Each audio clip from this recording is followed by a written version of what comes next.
Bonjour et bienvenue à toi dans cette nouvelle vidéo en droit international privé. Aujourd'hui, nous allons parler ensemble de l'ordre public international. Pour ce faire, nous verrons dans un premier temps une introduction et ensuite les critères d'identification de l'ordre public international. Surtout, n'oublie pas de t'abonner à ma chaîne YouTube et de liker cette vidéo pour me soutenir. Et c'est parti!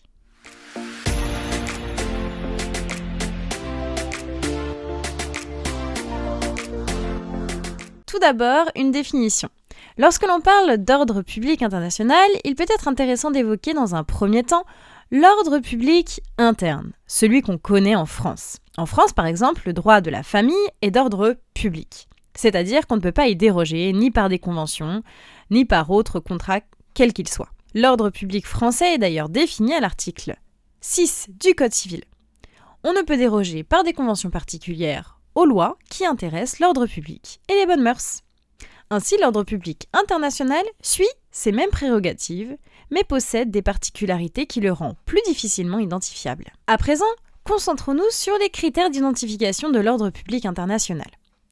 Tout d'abord, tu peux noter que l'ordre public international n'a pas de définition propre, car il est constitué de tous les ordres publics internes de chaque État, et en cela, il en devient international dès lors que le pays le considère lui-même comme un ordre public interne. La jurisprudence va donc avoir un rôle majeur dans la consécration des droits internationaux d'ordre public.